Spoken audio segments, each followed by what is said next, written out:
What is going on, everybody? It is your boy PTk Blam back in the building with another episode of the Shop Podcast. How is everybody feeling this evening, man? You guys always show up every single weekend, support the podcast, and I do want to make an announcement here before we go ahead and just get the ball rolling. The last two videos have done amazing. They've overshot expectations as far as views. I thank God you guys are enjoying the podcast. This is a great way to start off 2020. I just want to say a kudos and thank you to everybody that watches live, everybody that retweets the link, everybody that just supports us here on the Shop Podcast. We want to put on the best possible show that we can, and you guys have been supporting us tremendously, to start 2020. So I really, really want to say thank you for that. And let's continue. So once again, if you're new here, hit the subscribe button, hit the like button on your way in. Share the link in Twitter. I already put that out earlier, so make sure people are aware of what's going on, man. This is the best gaming podcast on the weekend, bar none. As well as we are a man short. I'm sure you guys can notice by now,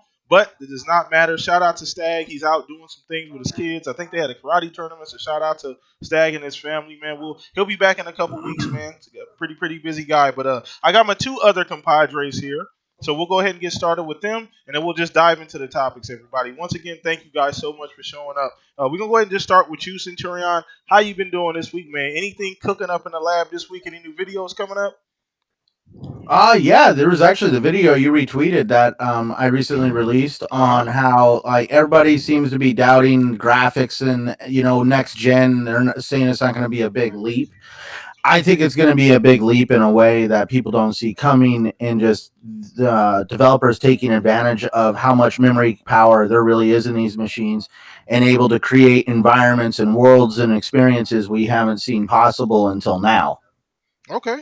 Cool. Well, once again, man, he makes incredible videos. So I know I retweeted that video earlier. So if you're not following him, make sure you go down in the description. All of our Twitter accounts are in there. So go follow us there. Appreciate you coming on every single week, man. You're a huge integral part of the show. Awesome.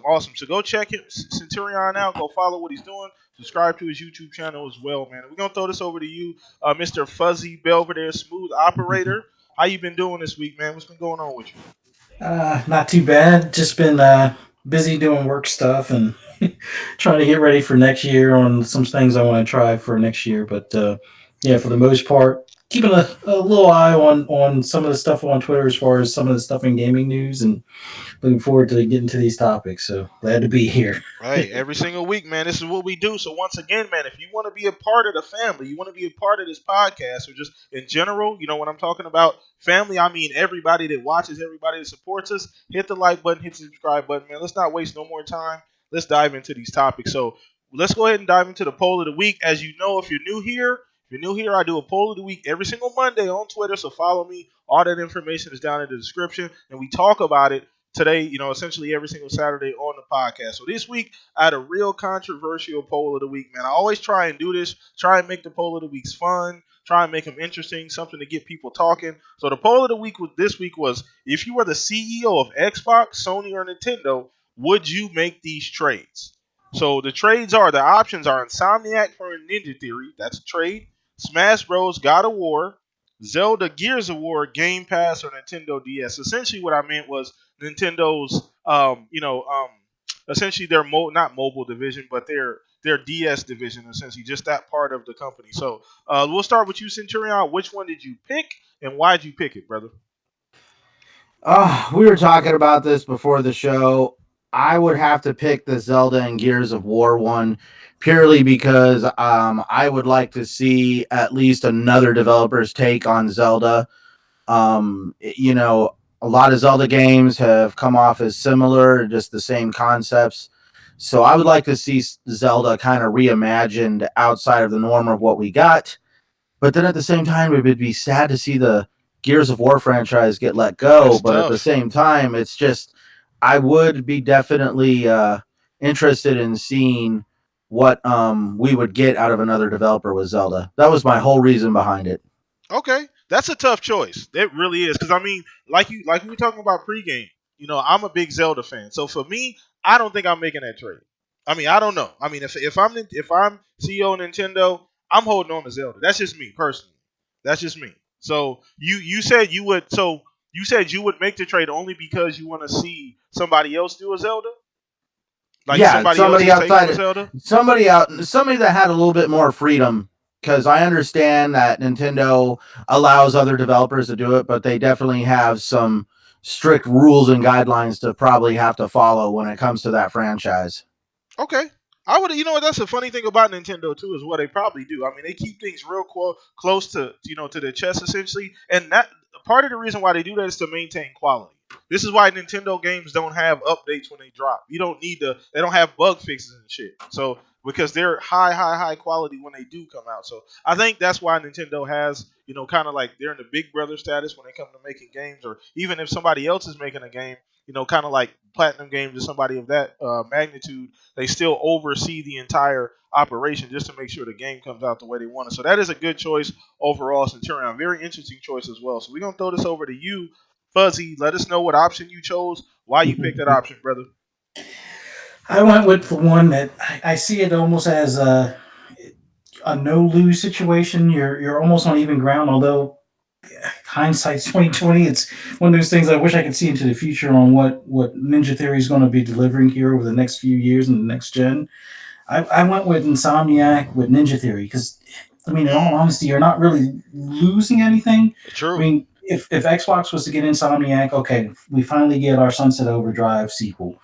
We get possibly access to, a awesome developer that is great at doing, open world type games.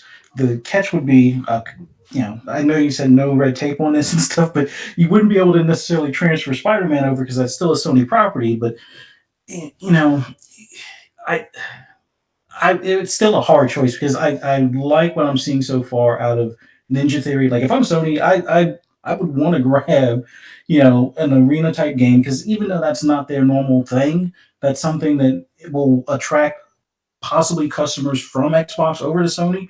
So if you're looking to expand your brand, I mean, yes, they already have 100 million consoles out there and whatnot. But if you want to get more people, you need to expand into different game modes that you really don't cater to. Now, the Cliffy B game that they had as an exclusive didn't do as well, but this one from the Bleeding Edge from Ninja Theory, I think would be a nice pickup for them. And now with the intention being drawn to that new project that Ninja Theory is working Yeah, on, as well Project. as Was it Hellblade 2, which Mara? a lot of Project people Mara? love. Yeah, Project Mara.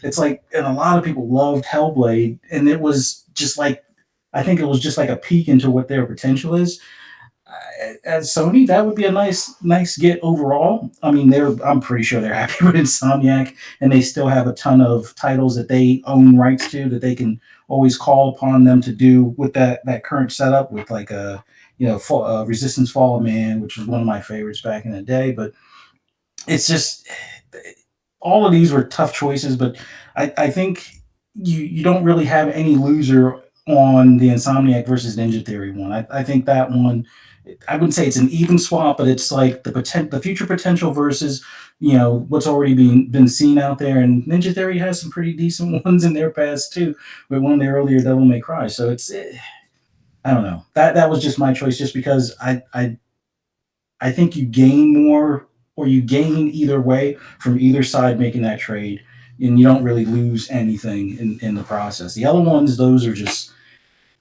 equally, or I would say a little more tough to me because I don't know. Smash Brothers sells hardware for Nintendo like nobody's business. I mean, anything Yeah. Nintendo sells Yeah, pretty hardware, but much. it's like God of War is one of those where they've reimagined it and it still did phenomenally well. It actually did better than what the traditional God of Wars would do as far as with hardware sales and just awards and attention for that title. So I can't imagine either one of those, Nintendo or Sony, wanting to part with either of that. And That's same true. thing for Zelda and Well, and Well, yeah. that's exactly why this is a perfect hypothetical situation, and that's exactly why I made the options the way I made them. Is because these are really hard fucking decisions for sure. Because, like you said, I don't think anybody, if you sat all these CEOs at the table and said, "Look, we can just no red tape, let's just make a trade." Now, I kid this to trade marbles on the playground when you were a kid, like Yoshida, Phil, let's just make a sway. We're gonna we're gonna swap emails or swap hard drives or whatever you got to do, swap papers, whatever the case may be. So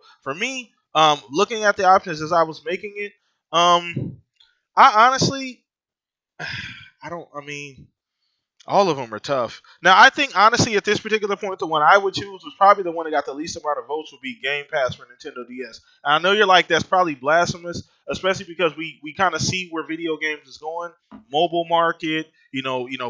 Gaming just away from your home console is getting bigger and bigger, and it's getting more prominent.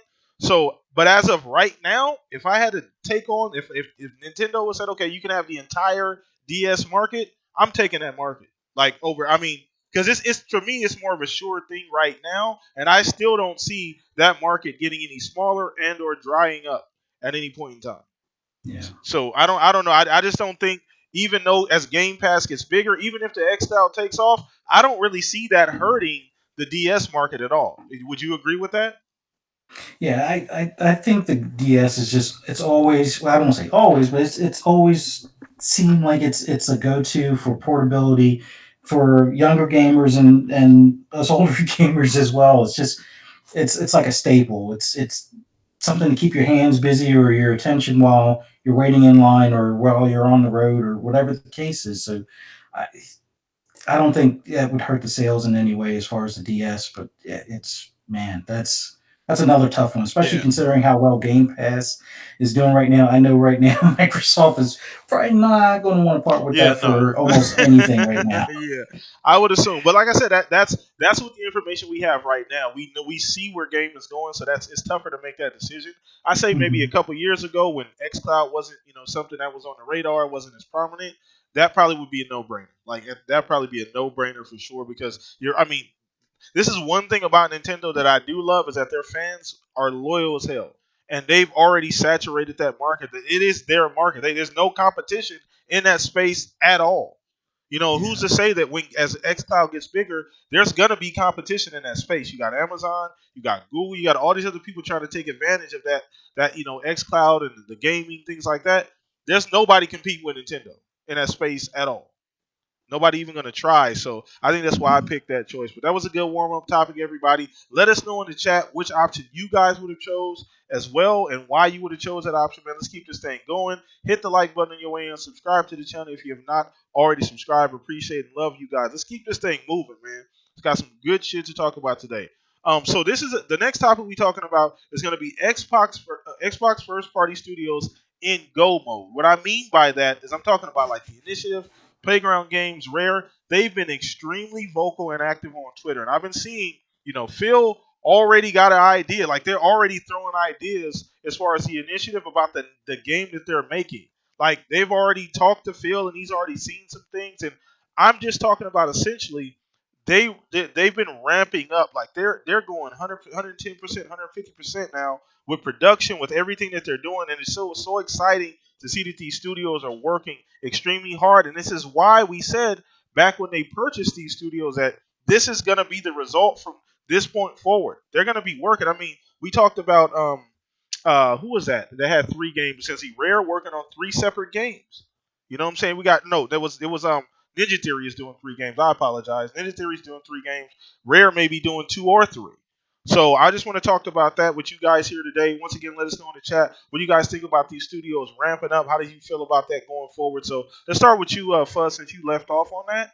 Mhm. What do you think about these studios amping up? Is this exactly what you thought of? Because I know we talked about this months ago. You Yeah. always said this is gonna give Xbox the ability to have exclusives and double A's, even triple A's every 3 to 4 months. So what do you think about this going forward? Well, just even with Ninja Theory having like three games in the oven right now, one coming out here fairly soon, if all these studios are going to have multiple projects, which we kind of hear whispers in the wind about like Playground Games doing that, possibly Coalition having a secondary project as well. So it's like this go mode is greatly anticipated, and I'm happy to see them, having Phil visit and him, speak about some of the things that he's excited about, what he sees from some of these meetings. So this is like perfect. This is exactly the stuff that we wanted. Even though I know there's a lot of fans out there that probably wanted to hear and see some of this stuff sooner, but I mean, games take time and they take a lot of manpower, and they now have the manpower. And now it's just a matter of them getting the ideas to paper, getting everything coded, getting, let's say, either approval or at least, some additional direction and going from there. And with new hardware coming out around the late part of this year,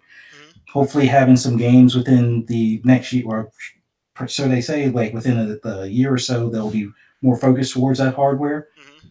This is just perfect. This is exactly the stuff to have something like, whether it be major DLC like with Rare, or like their game project, the other Wind, or I forget what it's called now, but they It's a, Everwild, no, is it Everwild or yeah, I believe Everwind? Everwild.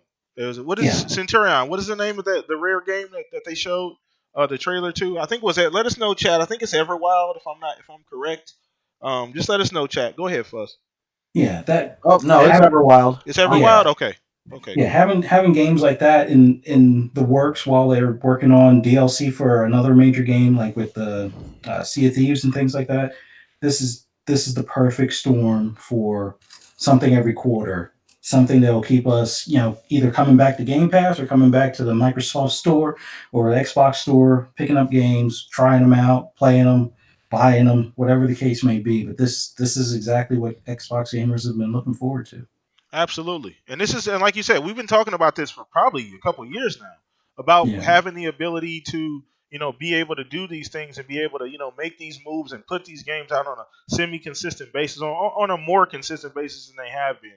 Larger projects, smaller projects. And the crazy thing, the thing people aren't noticing about these studios, Fuzz, is that every single studio that Xbox went out and purchased they're capable of making multiple different types of projects. Like a lot of studios, they kind of stay in a pocket. You know what I'm saying? They get yeah. comfortable with the kind of game that they make. I mean, what is fucking Ninja Theory? They're doing this probably a single player game in Mhm. this Hellblade 2 single player story driven game. They're doing a full arena battle mode PvP game and Bleeding Mhm. Edge, and then this Project Mara is a horror game. That's Yeah. three completely different genres with one studio. Yeah. So when you think about that, that goes to show you the value of the studios that they actually went out and purchased. These studios are versatile. They can make a lot of different titles from a small game all the way up to the super triple, quadruple A game. So I'm excited to see because of that. So Centurion, let's go ahead and throw this over to you, buddy. As far as the ramp up, what do you think that means for Xbox going forward? Is this pretty much what you foresaw when they announced that they purchased all those studios? Oh yeah, definitely. I feel that Phil Spencer feels like he didn't really lose this generation by his own means. He was basically correcting everyone else's mistakes along the way, trying to, you know, I don't want to say save the Xbox brand, but definitely the Xbox was going in some dark places by the time took Phil Spencer took over fully, and now he's bought all these studios up. He's gotten the Microsoft CEOs to want to invest more in Xbox because they can see the amount of game money revenue they can make from gaming. And so they bought all these studios, and it's time to see what all these studios have been kind of holding on to, because they've been buying these studios with the idea in mind of next generation is coming. We'll have all these IPs. It's not going to be like last gen, and they're definitely going to want to come out swinging against all the little whips that people have created over the generation. Like Xbox has no games. If you want quality, go to PlayStation. Just all these different things that they've all had to say about Microsoft and their games. And I definitely see this as a different Xbox. And I can't wait until next gen to see this in full swing. Yeah, absolutely. And this is why when the statement came out, I know we're getting a little off track here. When the statement came out and they specified, look, we're not going to see any specific like Xbox, Series X specific games that are made for that hardware, not until year 1 and year 2. This is exactly why I didn't bat a fucking eye when I heard it, because the fact that they've bolstered their first party with these studios. I'm not concerned with year 1 at all. There's going to be plenty to play year 1. I'm not worried about that. Plenty third party games, plenty multiplats. We're still getting Halo. We're probably still getting a Forza, of some sort. So I am not worried about year 1. And this is exactly fucking why, because you got these versatile studios who can go out and make 3 to 4 different kind of games in one studio. Not saying all the games are going to be AAA quality, but I mean, these are some fantastic studios and ultra talented. I know some people jumped on Xbox's ass, when they bought In Exile, when they bought Obsidian. Oh well, these are some talented obviously they're still building the initiative, which they've already gotten to work on what they're doing. I know. Did you see that tweet? Centurion and Fuzz that Phil tweeted out about some things he saw from initiative already. Oh yeah. That's crazy. Like it's crazy. I mean, they barely fucking moved into the office. Well, it seems like with an initiative, they've with a lot of their social media postings, it seems like they're still Hiring. kind of like, well, they're still hiring. It seems like they're still getting like a rough idea or rough drafts out of the way. It didn't sound or seem like they were like full face in as far as elbows deep into a game. But to have Phil come over there, I would have to believe that they've already had some like works in progress, something that's not necessarily playable per Like a se, but storyboard type situation. I think they're a little bit beyond the storyboard part, but I at least think the storyboard part was probably like when they first started going on social media, that was priority in the works, and they're probably closer to getting things fleshed out for story or as far as the actual beyond just the concept, so the mechanics and things like that. So they are the group of the creme de la creme as far as the dev community. And yes, there's talent in many other studios that are equally as good, but they picked or cherry picked and recruited Dude. so many Oh key my people goodness. from all other studios that They I pretty much had the pick of the litter. yeah, Yeah. I mean, just short of possibly some personality clashes, which knock on wood, we haven't heard anything, and it doesn't look like that's the case. I would say they're probably the biggest or best group to hit the ground running. I mean, they already have the talent. They've already have Experience. some the experience, the key people that have worked in these roles where it's not as much about the crunch. It's more so about just the overall, from top to bottom, the quality of the game and figuring out the mechanics, figuring out the systems, figuring out story, and having all of those things mesh without it feeling like two or three different teams have worked on it and have gone in different directions. So I'm really curious to see when we hopefully will get some insight on what they're working on, which hopefully we'll see something come E3. But I mean, it's still fairly early, so Oh I don't yeah. expect it. I, But still, to have at least the main guy or the basically the VP for that division go to your office and be like, "Hey, I'm really enthused about the things I saw there."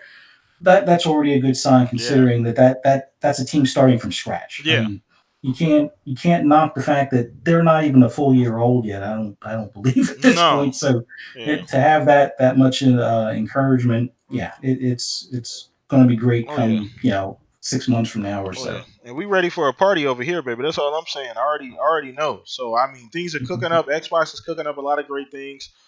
Sometimes you got to just hold off a little bit, make the right decisions, and I think that's what they did. I feel like Xbox is real calculated as far as who they went out and got, and then as far as building the initiative, just goes to show you the quality. I mean, you can take a look at the roster. It's public information. The people they hired, that's not something that is hidden. You can go look it up. Look at the Yeah. job post. They've hired some high quality individuals to work on these video games. And when they say that when they coined that term quadruple A, I don't think it was on accident. So I'm looking for something huge coming out of there. So I'm really, really, really extremely excited about that. Now let's go ahead and jump over to the next topic, man. Things are going great today. Feeling good today, so let's go ahead and keep it going. All right, so we're gonna talk about the Nintendo Switch, and this is something that was kind of I was scrolling through Twitter, and a lot of times this is how I end up generating topics for the show. I just scroll through Twitter, or I use my this app I have that kind of puts all video game news in one place. Then what I see, I just kind of formulate a question based off that. Now this was interesting because nobody's really talking about it because they're not in a rush, and I understand why. I understand why. So since he is Nintendo Switch sales success with the Nintendo Switch sales success, when are we gonna see the next the Nintendo console? How long is this Switch gonna be? Because Nintendo, they move by the beat of their own drum. And with the Switch out, I think at this point it's probably is it outpacing the PS4 as far as sales? Not in the United Not States, in the United States. but I think like over there in Asia, Okay, it it passed is. it. It I passed it think I'm already. not Yeah. gonna. I please don't hang me if I'm wrong, but I could have swore I've seen some things that said that the Switch is I starting to agree. outpace the I PlayStation. agree. But it sold 50 some odd million consoles in 2 years. So like 54, 55. So which is amazing. So when are I mean, is you think Nintendo's in any rush to put out a new console? I mean, we're not. This is not going to be a Wii U situation. We understand that the Switch has been extremely successful. So we're gonna start with you on this one, Centurion. What do you think? I mean, I know at this point this probably doesn't matter. You know what I'm saying? But ultimately, how many years do you think we're gonna get between the Switch and then whatever else is coming next? Oh man, with Nintendo, it's really kind of hard to say because they don't really. Whenever there's a new console generation, it's always kicked off with Xbox and PlayStation always going head to head, and Nintendo just releases things literally at their own pace whenever they want. Um, and I'm really finding it hard to believe that Nintendo, at least right now, would want to create something outside of the Switch, because it happens to be so unique that it really isn't like the other two consoles that we're Yeah, going to see come out at the end of this year. And it seems to still be very popular. You know, everybody always said the original OG Xbox was replaced too early. There was still a lot of potential left in that console, and I do believe there's a lot of potential left in the Switch. The fact that they got The Witcher 3 and other yeah, games that's crazy. available on the Switch is Yeah, insane. So I just really don't think we haven't seen the true potential of the Switch just yet. I also don't see Nintendo kind of moving on just yet either because they seem to have found a product that works. People are interested in it. It's really popular, but definitely they don't want to kill it off too soon because what if they do create the next Wii U? that's That's true. the Yeah, danger of doing that. that's true. But then let's also look at it from the perspective of we see what's going on right now with Xbox and PlayStation and the whole idea of backwards compatibility. They've now gotten people to buy all these cartridge based games again, and now they better stick with cartridge based. That'd be whole like, oh, we're bringing back the mini disc. So Yeah, we can do I that. just definitely they have to think about what they're going to do with the new console because I'm pretty sure there's a lot of people out there that would want to take some of those cartridges forward with them onto the new console because let's face it, that's one of the biggest gripes I hear come out of the Nintendo community is the cost of games. True. Nintendo games hold their value amazingly.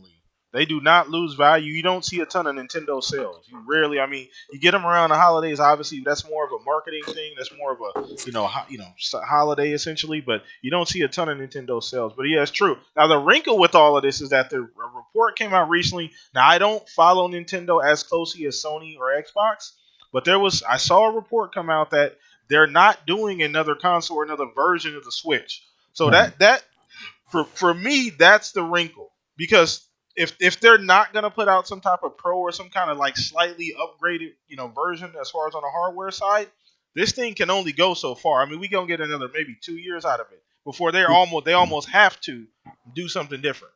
Because Yeah, the, 2 years from now, I could see that oh, happening. absolutely. Because at that point, the games, it's going to be a night and day difference from what we're getting on these new consoles compared to what that Switch is looking like. The fact that Nintendo does, at least from what we know, the fact that Nintendo um, basically makes it look like they do not want to create a console that has power and graphics in mind.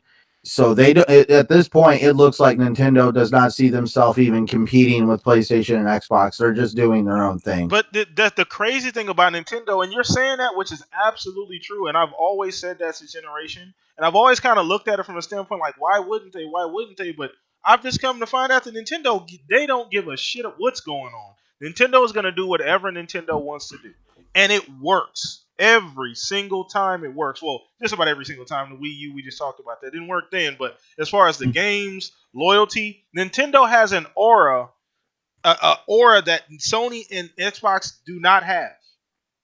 They can literally go out and do. They don't have the pressure that these other two companies have.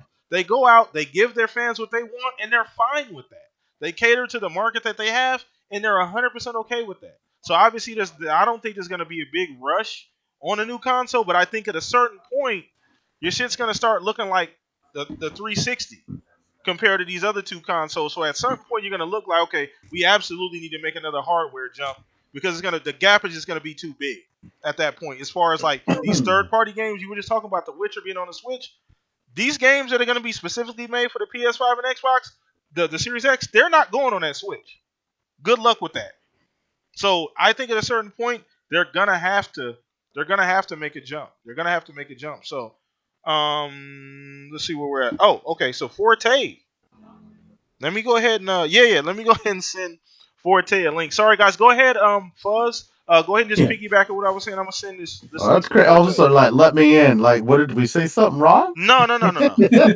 Yeah, no. Oh, it's going down.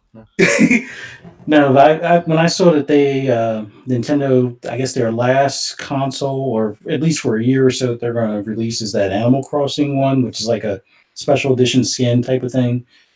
I was kind of disappointed that they weren't going to do a pro, but in the grand scheme of things, I mean, I'm already preoccupied with all the Xbox and PlayStation games I have, so I probably wouldn't pick it up as quick as I say I would. But I just my weird prediction: Nintendo's going to do something that's going to surprise us or wow us all come next gen or somewhere middle of next gen. I think they might go either the AR or VR route next go around. I know they tried it with the virtual Game Boy that wasn't really VR, but I don't know. I think they're going to want to do something different. So when everybody either starts walking away from VR on PlayStation or VR becomes even bigger than what it is now, hopefully, Half-Life Alyx helps that. I could see them going either the AR or VR route and possibly surprising us again in the middle of this next generation coming up. I just want you to know I missed your voice. What's up, Forte? Shout out, man. How you doing, brother? What up, though? Chilling, man. Glad you can crash the party, man. Appreciate it, man. Appreciate you taking some time, hang out with us today. So we talking about Nintendo. I know you Mr. GameStop. I know you got some inside information.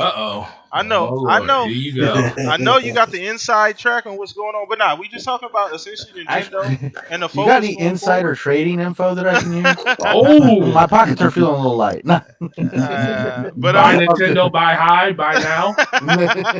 But yeah, we just wanted to talk about Nintendo and essentially, are we gonna see what's coming up what's after the Switch? Essentially, I mean, I know we're a little bit premature. There's still a lot going on with the Switch. Still a lot of life left in that console. But at a certain point, I was telling the fellas here is that I think you're gonna have to make a jump. I give it 2 years because the software difference is gonna be so great that.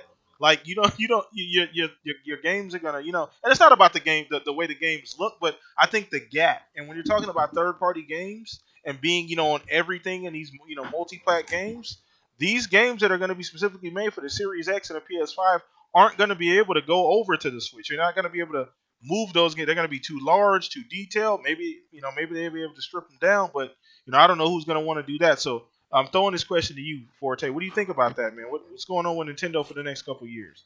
So Nintendo put out that announcement saying that they had no plans on anything new for 2020. And I thought that was very telling to what the conversation is going to be going forward, because they would have just came out and said, no, there's no Switch Pro at all. They would have just said, it's no thing, But the fact that been a rumor for so long is gone, came back, gone again, and it came back and forth this year. A lot of people were hoping that was the case. I never put any validity into that because it's like the Switch is selling so well with the software that it has, and it's also getting. I mean, think about it. Outer Worlds is coming to that system like very soon. So I think they're gonna literally double dip on all of these third party developers for the rest of this year, and we're going to see something going out towards either the middle of 2021 or the end of 2021. That's when you're going to see the Switch Pro take off, because I think they're trying to gauge what the adoption rate on these new systems are going to be. And I think that's going to push how fast they actually bring out that next system. If the adoption rate on PS5 and Xbox Series X or even Lockhart isn't as high, because a lot of people still stayed in this generation because they feel like it's no reason to, because the games are going to be pretty much multi console for the next year to 2 years. Nintendo might hold off for another year or That's two a good years point. just to, just to add more stuff into the system, give it more features and everything like that. Yeah. We already know they're not afraid to basically re-release the same product all over again and just do little bitty upgrades to it. I mean, think about the 3DS, and when they went to the new 3DS, all they did was slightly overclock the processor, slightly overclock the GPU, add the C button and well, the C button was already there, but then they just did minor upgrades, but then they didn't even really make games that really took advantage of it because most of the user base wouldn't be able to do it. So I think they want to wait and see where everybody else falls first. If the adoption rate is high, you'll see it next year. If it's not high, you'll see it probably 2022, because at that point the Switch will be out about 4 years, 6 years. Oh, It'd be six. like Sorry, it'd be like 5 or 6 years at that 6, point because it okay. was 2017, so it'll Okay. be 5 years, which would be a perfect time for them to do either a mid-gen refresh for them or just a brand new SKU in general. But I think they're going to stay in the handheld, like the whole Hybrid handheld, and kind of yeah, they're situation. gonna stay in that hybrid place because Nintendo kind of owns the handheld market altogether. Yeah. And when it comes to Japan, they don't buy systems for the most part. They're all on the go, and the Switch it sells like crazy over there. And especially since you got Xbox and PlayStation talking about all of these different features that they could put on there, like remote play, it could show up on a Switch. We already know Xbox Live has a login on a Nintendo Switch. What's the next step? Putting Game Pass on there? I believe that's the reason Phil Spencer's over there in Japan, not only to like acquire new talent for Japanese studios and Asian studios, which I think they are going to do. They'll probably make their own, but I think they're over there brokering deals to get some more games into Game Pass and people making games into Game Pass because maybe the Switch is going to be a bigger player over there than a console itself. So that's what I really think is going to be the deciding factor of all this, because the Switch has everything everybody wants, but they just don't have the power. Yeah. So it really just comes down to what the adoption rate of these new systems are going to be to see how fast they bring that out or not.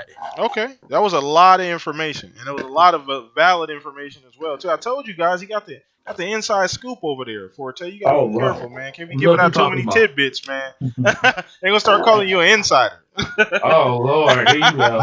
I'm just playing. But yeah, no, that was a lot of great information, a lot of good points. Because like I said, Nintendo kind of does what Nintendo does, and they kind of have the pass to do so. They've earned that right to kind of do what they do, and they don't really fluctuate too far from that because it works. If it ain't broke, don't fix it. It works. The games sell like crazy, like hotcakes. The adoption rate's crazy, and people love it. It's it has a nostalgia around it as well. So let's go ahead and move on to the next topic on the show, man. Things are moving quickly today.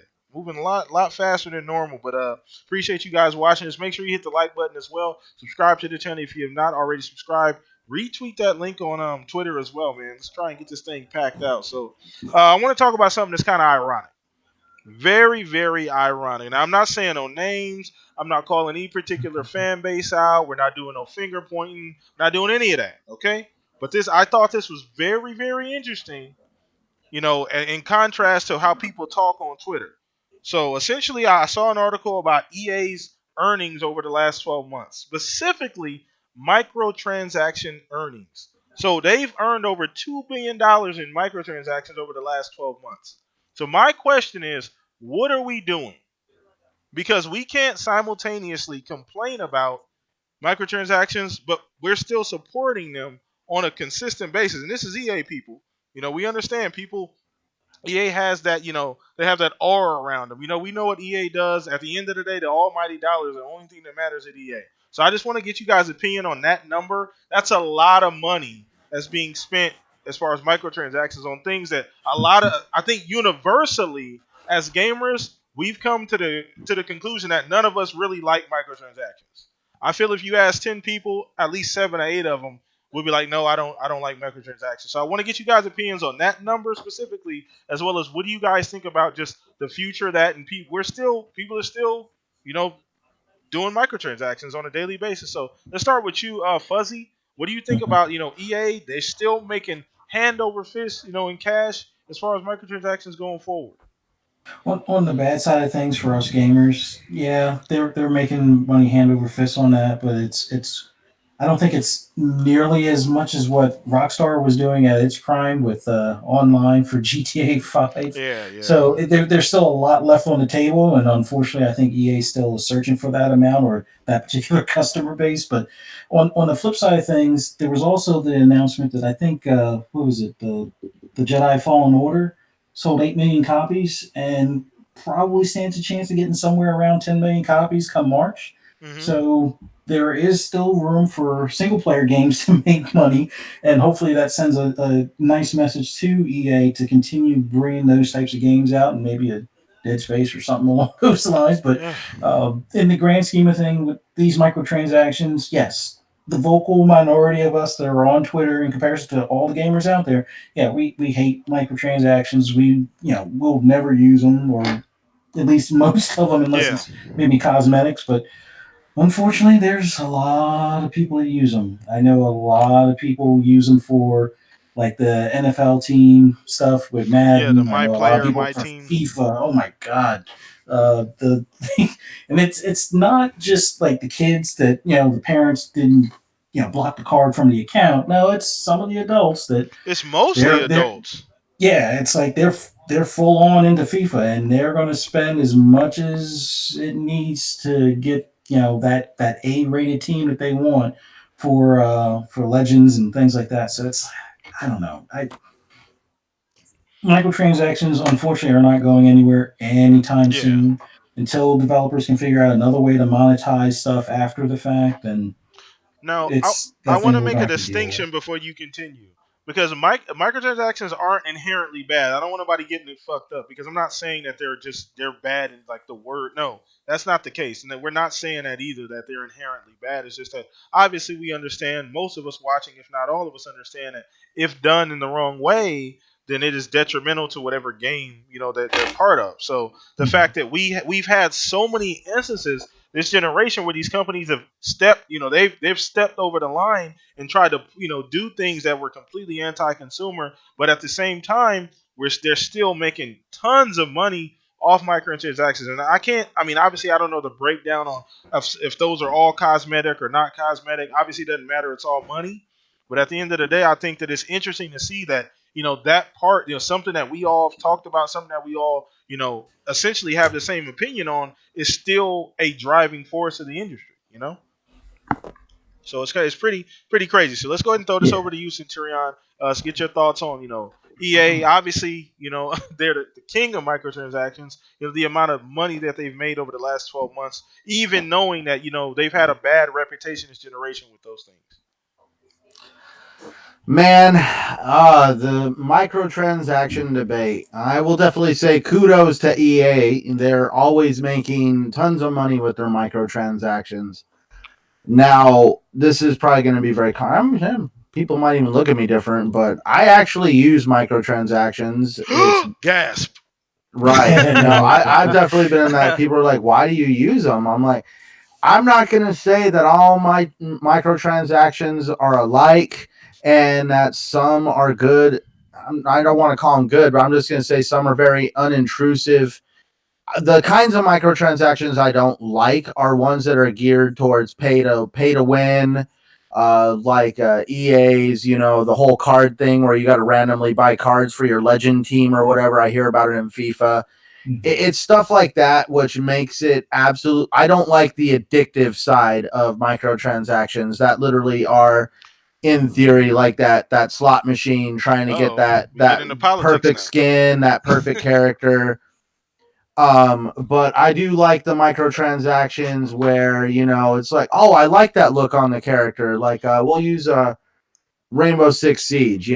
They have some character packs in there that change the look of the character, Mhm. makes you look unique, and that's the whole idea. It's why we put rims on our cars and That's true. buy fancy houses and all this other stuff. We want to look unique. We want to look flashy sometimes. So when it comes to cosmetics, I'm not against microtransactions at all.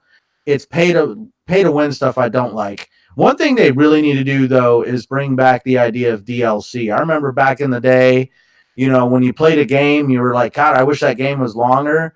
And I'm talking the kind of DLC that they cooked up after the game came out, not something that they held on to, because you should have got that. I Yeah, hate that's playing DLC. well. Nowadays, depending on the type of game, a lot of these games they're treated like games of service, like the Destinies, the Division. They've already, I mean, these games already have like the DLC on the disc. It's just locked. Like, so it's so crazy that you would mention that too, because that is a tactic that's used a lot of times Well, nowadays as well too. it's what they do in ESO. Like ESO, you got to download every environment that's in that world. But unless you have bought into those or you have the ESO Plus membership, those areas are locked off. But the cool part is those areas don't affect the actual main storyline of the game. Mm-hmm. If you want the game to be longer, go and sign up for this stuff, but it's not like it affects the game. Like you have to have ESO Plus just so that way you feel like you can actually play the game. Yeah. Because there's something like, come on, me and my friends went on Star Wars Battlefront the other day, and we actually remembered those star card things, and Holy shit, we were just, dude, we were getting mowed down left and right by dudes that had purple cards. Now I understand the game has been out long enough for them to grind out those purple cards, but I still have flashbacks of when that game first came out, and dudes had literally microtransaction their way into these ruthless characters because the star cards were all maxed out. Yeah, it gets crazy. It got crazy. So let's go ahead and throw this over to you, Forte. Just get your general idea. I mean, you kind of in the industry. You got a little bit more information than we do. But just going forward about EA, microtransactions. And once again, guys, chat, we're not saying that these things are inherently bad. They're not. But ultimately, with EA and microtransactions go hand in hand. Just like EA and Madden. So let's get your opinion on that, Forte. What do you think about just going forward, the amount of money they've made? What kind of impact, or what does it say about the industry, essentially? Man, it's pretty funny because when you sit back and you think about how microtransactions really have grown even more since people have despised it as much as they have ever since the beginning of this generation. Yep. Like, people have been talking about microtransactions before even the Xbox One and PS4 generation started. This was something going all the way back to 360. People were complaining about loot boxes in Mass Effect 3 and having to purchase that stuff. And, so it's a very long telling story that hasn't changed one bit. It's only gotten bigger. And the biggest thing, and the only reason it's never going to change, and in my opinion, is never going to change, the people that this affects the most are the ones that complain the most. And then on top of that, you're teaching all the younger people that it's okay to do it. Yeah. Because it's part of the game at this point. Think about it. Call of Duty just released the Battle Pass. And and hundreds of people jumped into that battle pass. Hundreds of thousands of people jumped into it. I had a person come into the store 2 days ago and was like, man, I was playing it. I didn't want to buy the battle pass. And then all of a sudden because it does the same thing. It shows, just like Fortnite, it shows the stuff that you could unlock if you unlock the battle pass. And you already accrued enough experience to unlock these things, but you have to buy the battle pass to basically get them. And he said I was getting killed by weapons that were in the battle pass. And the thing is, these weapons are the same weapons in the games. They're just slightly tweaked in a way, like they'll have a different name, but it's the same skin on a different gun. But to a person in their mind, they see that as a new item that they got killed by. Not by the same gun that they already have in their inventory, probably with just a little bit faster reload on it. No, they said that's a brand new gun. And he said, I got tired of getting killed by stuff that I seen on the battle pass. So it made me come up to the store like, man, let me go get this battle pass. And so it's like the herd mentality. One person does it, everybody does it. And it's the same thing with I think Fuzz brought it up about 2K. Grand Theft Auto is like the most egregious one of all, but then they're probably even the second most egregious is probably NBA 2K. Yeah, 2K is bad. Because really bad. Let me tell you, my store is a 2K store. We sell NBA 2K a lot. Like, just to give you a roundabout number, last year when 2K came out, my store had close to like 300 reserves. I won't tell you exactly how much. I can't say exactly how much in VC we sold that day, but I can let you know that we were at 97% attach rate on VC. Jesus. Oh, I mean, wow. everybody that bought the Pretty game much. bought Well, VC. everybody didn't, but the thing is, how many people bought like the $50 one and a $10 one, or they bought two 25s? Yeah. Yeah. You know, it's like the people that don't buy it are doubling up the people that do that. I mean, the people that don't do buy it double up the people that don't. Yeah. Yeah. And you end up with ridiculous numbers like that. It's always the whales that are going to, you know, sell all of this stuff, and they're the ones that's going to spend the most. And then you have your people in the middle that, you know, spend X amount of dollars. My man, Eric Jackson and B Money on oh my God, Brap will kill Rap. me. Yeah, Brap, On Basement Radio yeah. Podcast with us on every Wednesday night at 9 p.m. Come check us out over there. They are huge 2K people, and they are not afraid to tell you that they spend hundreds and hundreds of dollars on 2K when it comes to microtransactions, because it's something that you want. It's Yeah. like items in it. And just imagine this. Rest in peace, Kobe Bryant. Yeah. Because that was one of my favorite basketball players ever. Mine too. But do you realize how, I guarantee you, because they didn't, I don't think I saw anything I know 2K gave people like all Kobe Bryant, some Kobe Bryant stuff in the game. Mhm. But do you understand how much more in microtransactions those people probably made because they wanted to go out? I saw pictures on Instagram of people dressed up in Laker gear. And that stuff's not free. You gotta pay for that with VC. Yeah. And VC is not free. I mean, they give you some in the game, but the amount of how much you spend versus how much that stuff costs, I guarantee you people went out and bought VC just to change their character, just to honor Kobe Bryant. And guess what? That was probably a right thing to do because it was something that was tragic for everybody to go through, and everybody was feeling it. Yeah. But that's another reason why people do. That's why microtransactions are as prevalent as they are. FIFA, the biggest sports game in the world, has the biggest microtransaction spending, and that's why I can see that amount of money being spent around it. So until we get to a point where people are willing to just say, I'm just going to play the game, I don't care about all the extras that they put into the game. That's never, by the way. And that's the thing. That's never going to happen because these modes are becoming more and more elaborate, and they're becoming more and more part of the game. I play Destiny every day, and Destiny at this point right now, you don't have to spend money. Like, I haven't spent money on any of the engrams and stuff in Destiny probably in about a good year, maybe about a good year, and I'm fine with that. But it's like I don't feel like that stuff is pulling on me like it used to, but that's kind of the way they set the game up. But when I play 2K, I guarantee you, I always put money into 2K because I want to stay competitive. I don't put as much as everybody else, but that is still, my little still, contributes to the overall problem. So that's the thing that people need to realize. And until you are willing to put your money in your pocket and say, I'm not doing that. Or even better yet, don't support the games that do it, because there are games out there that don't do it. That's true. There's a lot. There's a flip side to that. And you made a great point. Call of Duty didn't do it up until the Battle Pass. There was no loot boxes or anything you could buy, Battle Pass or anything, for the first 3 months of Call of Duty.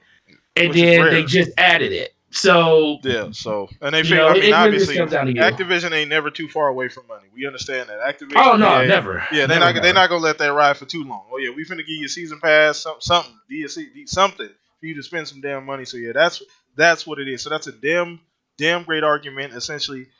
Here today on the show, man. We appreciate everybody being here today live. Now, what I want to do here to wrap everything up, to follow you up here, is just take a couple questions. We haven't taken a couple questions. It's been weeks since we've done that. So let us know right now, chat, if you want to throw a couple questions, maybe one or two questions down in the comment section or chat before we go ahead and wrap everything up.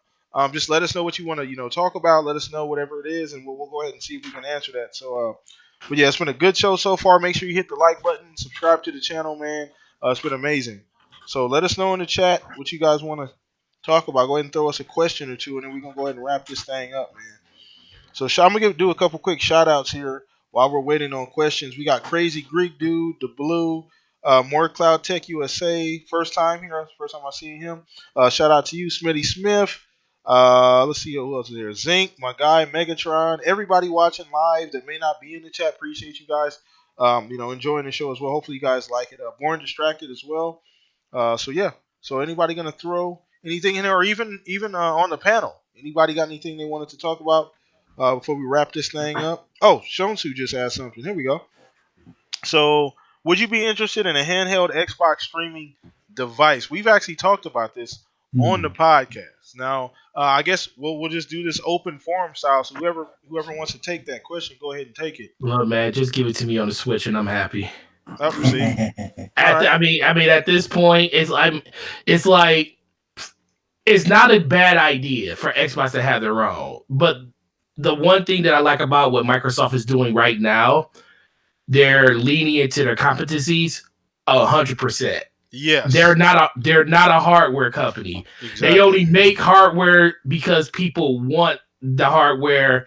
If Microsoft could get away without giving any hardware out, trust me, they would. They don't want to be in the hardware business at all. It's just the fact that it's a means to an end to get more people into an ecosystem that they care about with services. So I feel like if they make a handheld, that's them diving deeper into a business they really don't want to be in. I feel like there's 50-something million Switches out there. Broker this deal with Nintendo so you can get xCloud on the Switch, and you will have your handheld Xbox in your hand at pretty that point. Pretty much. Good. And Microsoft rather do that than do absolutely their own physical hardware. And they're still profiting. Even if Nintendo uses those servers that they have.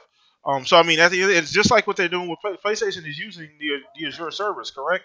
I believe exactly. So I mean, same. They will be. So same type of situation. So I agree. I mean, I think you're DOA. I just think Nintendo owns that space, and I just don't think there's any room in that space unless you do something that's like completely left field, that's completely game changing. I don't really think that's a space anybody's willing to go to. I think Sony had a damn good chance to carve out their own little niche, and I think they didn't support it. And they didn't support it. They didn't support the tech in the PSP was better than the DS. Was better. Everything about the PSP at the time was better. So I think they had a real shot and they gave up on it. So I think that ship is come and gone. So anybody else want to take the question? Centurion. I feel like Forte hit the nail on the head on his response. Like, I don't see Microsoft wanting to do that. They're aiming for cell phones for a reason. Yeah. Good point. Go ahead, Fuzz. I know you was trying to say something. No, I was going to say xCloud pretty much solves the issue of not having the hardware. I mean, if they wanted to bring in their Surface hardware or something like that and have that as like a built-in thing, I guess. But I think with xCloud right now, that's plenty enough for mobile devices out there already. Go buy a Galaxy phone right now, and you got a handheld Xbox. Yep, pretty much. So we're gonna take one more question. I'm seeing a lot of people jump in here right now, so ton of people just jumped in here, man. Appreciate you guys. So we're gonna take one more. So make sure you guys. I'm gonna put the link for the show on Twitter as well. So if you guys didn't catch it, the full show, just go ahead and click that link when I put it up a little bit later. But we're gonna take one more question. I'm gonna do some quick shout outs here. Shout out 1080 Dragons, my guy. Appreciate you, Crazy Greek. Already said you. I saw Victor in here as well. I believe Victor, Alstein, Duke Togo 13. Oh, here we go. So he said, what role do you guys think the Switch will play with the conversation and hype shifting more towards the Series X and PS5? Do you guys think developers will abandon Switch similar to the Wii U? Hell no. No. Hell no. It's a completely different lane. Whatever's going on, So there's nothing at this point that Sony or Xbox could do right now to knock Nintendo off their square. Nintendo's in their own lane. And the sooner you realize that, the less you have to think about it. Because it took me years to realize the generation. Nintendo's just in their own space. They're just in their own space. They just do what they want to do, and they stick to their guns. If it ain't broke, don't fix it. So anybody else want to take that question? Look, man, Nintendo about to sell another 100,000 Switches this month.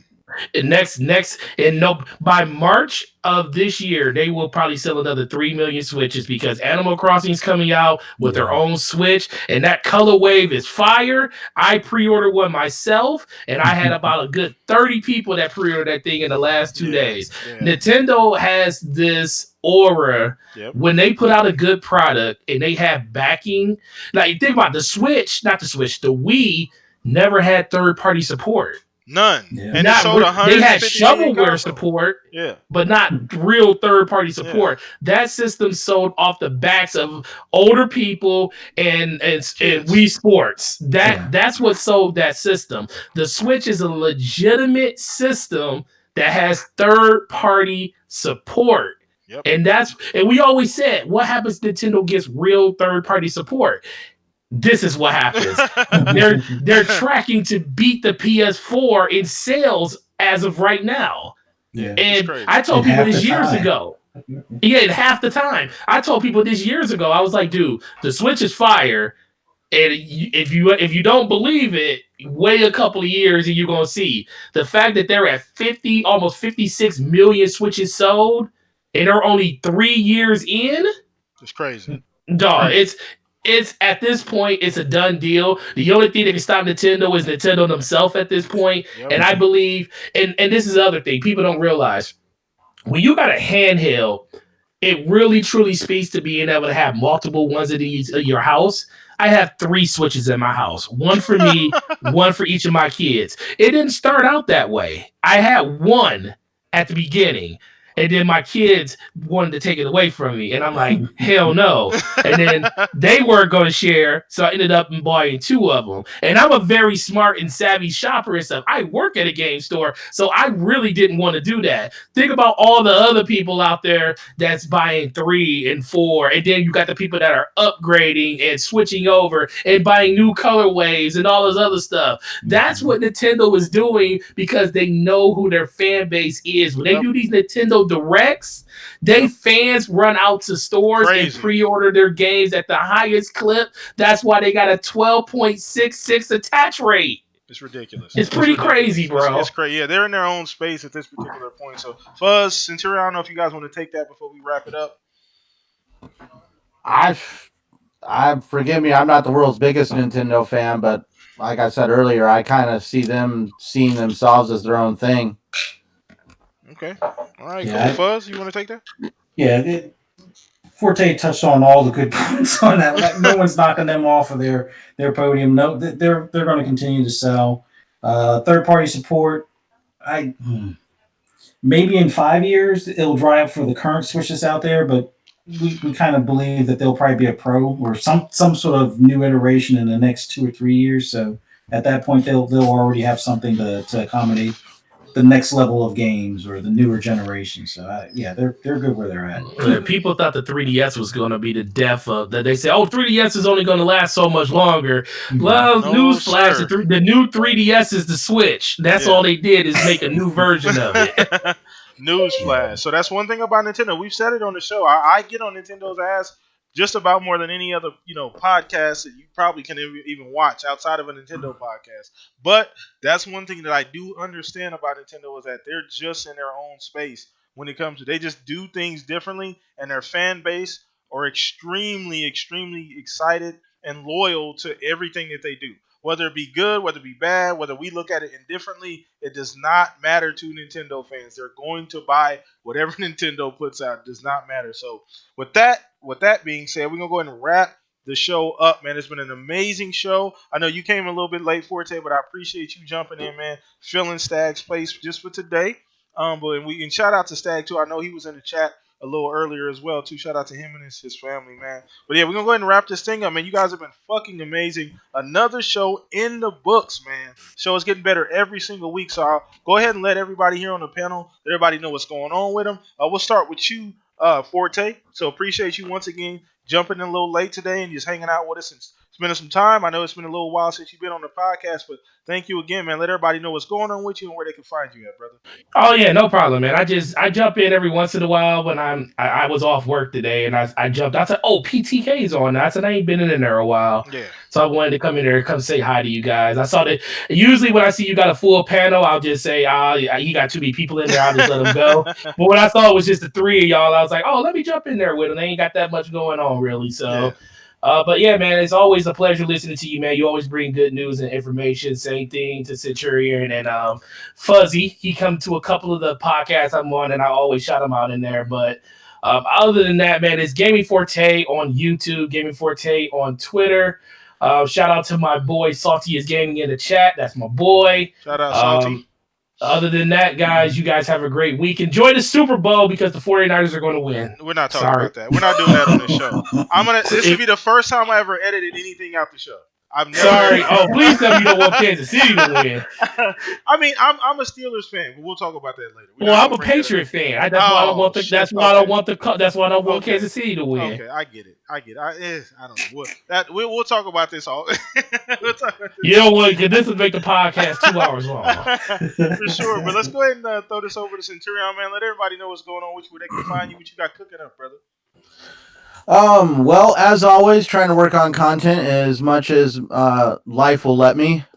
But other than that, you can always find me right here kicking it with you guys on Saturdays on the Shop Podcast, the TXR Podcast Sunday nights, and also doing Saltiest Gaming Podcast with Saltiest Gamer, who's right here in the chat. Okay, for sure. Shout out Salty, man. Salty always coming out showing support. Appreciate you, my dude. Go out and check out the Saltiest Gaming Podcast. Puts on a great show, great group of guys. I know Centurion is part of that as well, so that goes to show you that Salty got his head on straight. So appreciate you, Centurion, every single week. You super consistent. Appreciate you being here every single week, man. And then last but not least, Barry Ross, Mr. Fuzzy Belvedere himself. Whatever AKA you want to put on it, just make sure it's the right one, all right? So what's going on with you, man? What you got cooking up? Where everybody can find you at? Well, so glad to be here. Glad that Forte could join us. Best of luck to Stag and his boys on the tournaments and stuff. Glad Centurion was here with me as well. And always glad to be here with you, Blam, and talking games and stuff. But you guys can always find me on Twitter at Fuzzy_Belvedere or on Xbox Live, Fuzzy Space Belvedere, or PSN Fuzzy_Belvedere, usually playing either Forza, Division, sometimes GT Sport, and anything else racing related.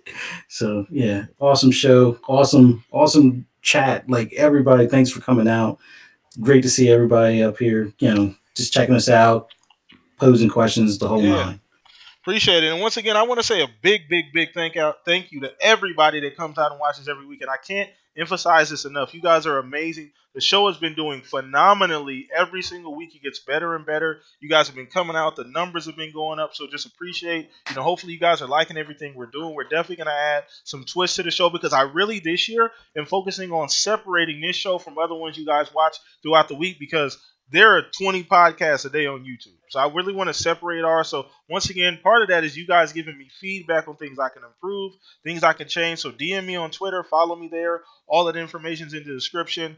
Hit me on Xbox Live at, PTk Blam as well. So you want to play games. But yeah, this is what we're doing. We're trying to evolve this year and do better for you guys. I want to make this show the best I can possibly make it the most enjoyable as I can make it, and that comes with feedback from you guys. So once again, appreciate you guys. Enjoy the rest of your weekend. We will be back here next week with a guest. I already got the guest locked in. I will let you guys know who specifically the guest is on Monday, so that way you guys will be aware of that next week. So tune in next week, same time, same fucking place. Love and appreciate you guys. Enjoy the rest of your weekend, fellas.